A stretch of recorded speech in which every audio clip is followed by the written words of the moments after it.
Recently news सामने आ रही है कि रशिया इंटरनेशनल स्पेस स्टेशन से 2024 तक विथड्रॉ कर लेगा। यह कोई पहली बार नहीं है। रशिया पिछले 2 साल से इस तरह की स्टेटमेंट्स दे रहा है। And now Russia Ukraine war की वजह से कई बार रशिया ने ऐसा थ्रेट इसे यूएसए के सामने भी रखा। पहले मार्च 2021 में रशिया ने रशियन वन, जो एक रशियन टेलीविजन चैनल है, इससे एक स्टेटमेंट दिया कि रशिया इंटरनेशनल स्पेस स्टेशन से 2024 तक अलग हो जाएगा और अपना खुद का space station Russian orbital service station यानी कि रॉस लॉन्च करेगा। बिकॉज जो ISS है, यहाँ ISS का मतलब इंटरनेशनल स्पेस स्टेशन है, जैसे मैं आगे भी ISS ही बोलूंगा तो आप समझ जाना। तो जो ISS है उसे हो चुके हैं अब पूरे 23 साल, और जो बढ़ती खराबियां हैं वो एस्ट्रोनॉट्स के लिए खतरा बन सकती हैं और फ्यूचर में किसी टेरेबल एक्सीडेंट का रीजन बन सकती हैं। तो हम 2024 तक ISS से पूरी तरह से रिमूव हो जाएंगे। ये कहना था रोसकॉस्मोस के चीफ दिमित्री रोगोजिन का। By the way, Dmitry Rogozin Russia के डिप्टी प्राइम मिनिस्टर भी रह चुके हैं। तो ये रीजन था जो रशिया ने दिया था मार्च 2021 में। अब यहाँ आपका क्वेश्चन हो सकता है, ये रोसकॉस्मोस क्या है? जिस तरह से इंडिया की स्पेस एजेंसी है इसरो, उसी तरह से रशिया की स्पेस एजेंसी है रोसकॉस्मोस। तो सबसे पहले समझते हैं इंटरनेशनल स्पेस स्टेशन क्या है और क्या इंडिया के पास अपना स्पेस स्टेशन है। तो जानने के लिए मिलेगा बहुत कुछ, but before I start let me tell you, ये टॉपिक यूपीएससी में जीएस पेपर 3 के साइंस एंड टेक्नोलॉजी से रिलेवेंट है और इस टॉपिक से रिलेवेंट क्वेश्चंस प्रीलिम्स के करंट इवेंट्स में भी पूछे जा सकते हैं। नाउ फर्स्ट ऑफ ऑल समझते हैं कि इंटरनेशनल स्पेस स्टेशन क्या है। देखिए, ये है ISS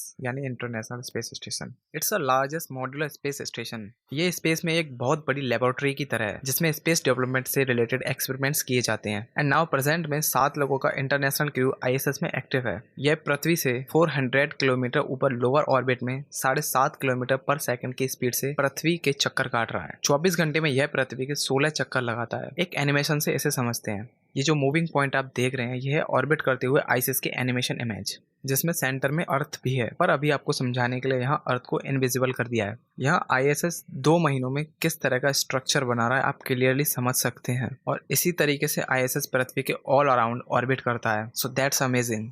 ISS स्पेस में आर्टिफिशियली सबसे बड़ी चीज है, जिसकी height 73 meter and width 109 meter है, जो एक फुटबॉल ग्राउंड के बराबर है। ISS ह्यूमन बींग्स द्वारा बनाया गया दुनिया का सबसे एक्सपेंसिव प्रोजेक्ट है। It's a most expensive object who made by human beings, जिसको बनाने में एटलीस्ट खर्च हुए थे पूरे $150 बिलियन, जो आज के इंडियन रुपीज में होते हैं पूरे 12 लाख करोड़। सो ऑब्वियस सी बात है, इतने बड़े मेगा प्रोजेक्ट को एक कंट्री अफोर्ड नहीं कर सकती थी। 15 कंट्रीज की 5 स्पेस एजेंसी ने मिलकर यूनाइटेडली इस प्रोजेक्ट को बनाया। And these were the 5 agencies.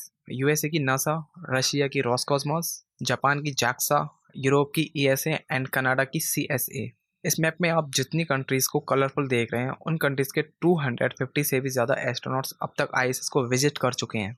यहाँ इंडिया और चाइना का कोई भी पर्सन अभी तक इंटरनेशनल स्पेस स्टेशन में नहीं गया है। रेदर यहाँ यूएसए ने 2011 में चाइना को तो ISS से बैन ही कर दिया था। चाइना एकमात्र ऐसा देश है जिसके सिटीजन्स चाहकर भी ISS में नहीं जा सकते हैं। And now we understand what's the purpose of invent ISS। International space station को इन्वेंट करने का पर्पस क्या था? तो ये एक स्पेस लैबोरेटरी है जिसमें astronauts zero gravity, small aircrafts और स्पेस से रिलेटेड साइंटिफिक रिसर्च करते हैं for the development of meteorology. और अब एनालाइज करते हैं कि रशिया की तरफ से ये जो बार बार न्यूज आती है, कभी ये एक स्टेटमेंट होती है और कभी होती है एज अ थ्रेट। इसका सोर्स क्या है? क्या व्लादिमीर पुतिन ये डिक्लेयर करते हैं या इनका कोई representative? Let's come to screen. जो न्यूज अप्रैल 2021 में आई थी वो Russian deputy prime minister Yuri Borisov ने as a statement Russia One TV channel के थ्रू दी थी। रशिया वन रशिया का एक गवर्नमेंट न्यूज चैनल है। नेक्स्ट, जो न्यूज जून 2021 में आई थी वो रशियन स्पेस एजेंसी रोसकॉस्मोस के चीफ दिमित्री रोगोजिन ने एज अ थ्रेट दी थी, जिसका रीजन था US sanctions on Moscow space entities. And next, फरवरी 2022 एंड मार्च 2022 में जो न्यूज आई थी वो again as a threat Dmitry Rogozin ने ही दी थी। और फरवरी में तो रोगोजिन ने ओवर कॉन्फिडेंस में यही तक बोल दिया कि अगर वेस्टर्न कंट्रीज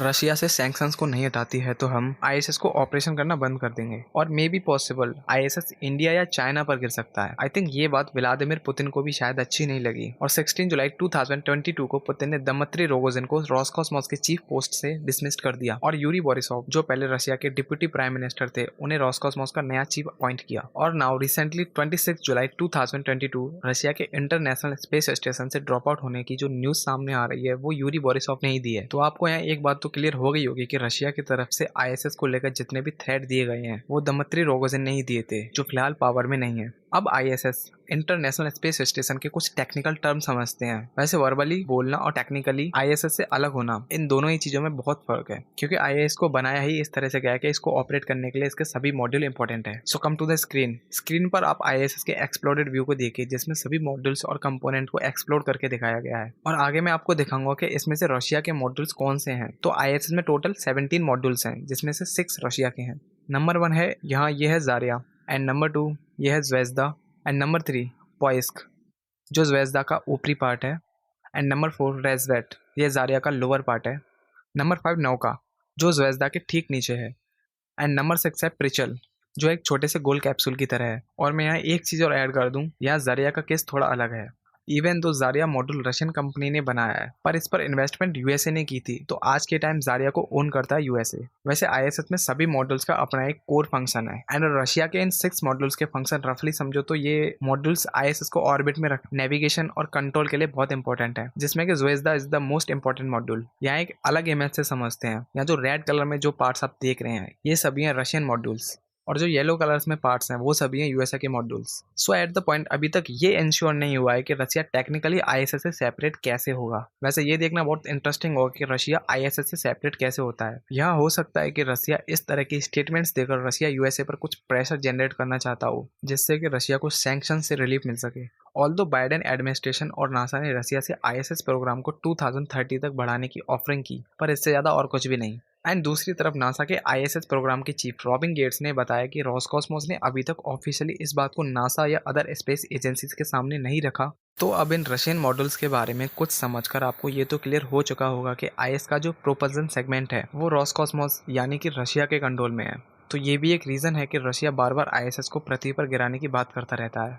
और अगर बात करें यूएसए की, तो आईएसएस में पावर सेक्टर को नासा कंट्रोल करता है, और इसी बीच देखा गया कि एलन मस्क इस कंट्रोवर्सी में इन्वॉल्व हो जाते हैं। और वैसे ये तो होना ही था, क्योंकि आखिर बात यहाँ स्पेस की हो रही है, और स्पेस में एलन मस्क एक प्री डोमिनेंस रखते हैं। By the way Elon Musk यहाँ कहना चाहते हैं कि रॉसकॉस्मोस अगर आईएसएस से रिमूव हो जाता है तो स्पेस एक्स आईएसएस के प्रोपल्सन सिस्टम को हैंडल करेगा और आईएसएस को ऑर्बिट में रखेगा। And now we understand Russia अपना खुद का स्पेस स्टेशन क्यों बनाना चाहता है। What is the stance. तो देखिए, आईएसएस से अलग होना एक अलग बात है, और अपना खुद का स्पेस स्टेशन बनाना एक अलग बात है। अगर हम आज के जियोपॉलिटिक्स इक्वेशन को देखते हैं, तो अब स्पेस में शुरू हो सकती है मिलिटराइजेशन। तो यहाँ ऑब्वियस सी बात है कि रशिया आईएसएस में अपने वेपन्स तो इंस्टॉल कर नहीं सकता, क्योंकि आईएसएस में ओनरशिप अकेले रशिया की नहीं है। और मैं यहाँ एक चीज़ और ऐड कर दूँ, यहाँ रशिया के पास direct ascent anti satellite weapon technology है। सो अब आपका क्वेश्चन हो सकता है कि एंटी सैटेलाइट वेपन तो यूएस, इंडिया और चाइना के पास भी है। So I clear that India, China, US के पास जो एंटी सैटेलाइट वेपन टेक्नोलॉजी है वो जमीन से स्पेस में जाके सैटेलाइट को डिस्ट्रॉय करती है, पर जो टेक्नोलॉजी रशिया के पास है वो सैटेलाइट टू सैटेलाइट डिस्ट्रॉय कर सकती है किसी भी सैटेलाइट को। यहाँ मिसाइल को लॉन्च करने के लिए जमीन की जरूरत नहीं है, मिसाइल को सीधे सैटेलाइट से लॉन्च किया जा सकता है। It's a big advantage for Russia. वैसे एंटी सैटेलाइट वेपन डेवलप किए गए थे पुराने और बेकार सैटेलाइट को डिस्ट्रॉय करने के लिए, पर नाउ आज के टाइम सबको पता है कि अगर किसी कंट्री के पास होता है एंटी सैटेलाइट वेपन, तो उस देश के एनिमीज कंट्रीज स्पेस में न्यूक्लियर वॉरहेड नहीं रख सकते, और अगर रखते भी हैं तो एंटी सैटेलाइट वेपन उसे स्पेस में ही डिस्ट्रॉय करने की कैपेसिटी रखता है। सिंस हम समझ सकते हैं कि रशिया का स्टांस स्पेस में मिलिटराइजेशन का हो सकता है, और ये तभी पॉसिबल हो सकता है जब रशिया के पास खुद का स्पेस स्टेशन हो। और अब बात करते हैं अपने प्यारे भारत की। क्या हमें भी अपने खुद के स्पेस स्टेशन की जरूरत है, जहाँ दूसरी तरफ चाइना खुद का स्पेस स्टेशन जिसका नाम है तियांगोंग को कंप्लीट कर लेगा। So for the time being good news ये है कि Indian space research organisation ISRO के चीफ के7 ने जून 2019 में ही अनाउंस कर दिया था कि मिशन गगनयान के बाद इसरो खुद के स्पेस स्टेशन पर काम शुरू कर देगा, और 2030 तक इंडिया के पास होगा अपना खुद का Indian space station. Even though India चाहे तो यूरोप या यूएसए के साथ कोलैबोरेशन कर सकता है, पर अगेन इंडिया को वही प्रॉब्लम हो सकती है जो रशिया आज फेस कर रहा है, क्योंकि जियोपॉलिटिक्स इक्वेशन कभी भी बदल सकते हैं। इसलिए India fully self own space station ही बनाएगा। And here if Russia 2024 USA के साथ ही एग्रीमेंट खत्म करता है, तो ये 20th सेंचुरी में हुए सबसे बड़े साइंटिफिक एग्रीमेंट का एंड होगा। Because after the cold war USA और रशिया के बीच ये सबसे बड़ा साइंटिफिक एग्रीमेंट था, जिसमें कि अर्थ पर ये दोनों देश एक दूसरे के सबसे बड़े एनिमीज और स्पेस में सबसे बड़े पार्टनर हैं। तो ये एक बहुत अच्छा एग्जांपल है, एक दूसरे के अपोनेंट होने के बाद भी दोनों देशों ने डेवलपमेंट में यूनाइटेडली काम किया। एंड दैट्स अ फैक्ट जो वेस्टर्न कंट्रीज को एशिया से अलग स्टैंड आउट करती है, जहाँ 22 यूरोपियन कंट्रीज ने मिलकर ईएसए यानी कि यूरोपियन स्पेस एजेंसी एस्टेब्लिश की, जिन्हें आप मैप में ब्लू कलर में देख सकते हैं। इन सभी यूरोपीय देशों ने आपस में मिलकर ईएसए का इस्टेब्लिशमेंट किया। इफ ओनली कि चाइना और पाकिस्तान इस बात को समझ सकते और हमारे अपोनेंट होने के बाद भी डेवलपमेंट में कोलैबोरेशन करते, but there are a huge gap. And finally here a question arise that क्या फ्यूचर में स्पेस स्टेशन लेबोरेटरी के साथ साथ मिलिट्राइजेशन की वजह से वेपन्स को डिप्लॉय करने का एक वेपन स्टोरेज बन जाएंगे? Comment the answer. तो ये थी पूरी न्यूज। जय हिंद।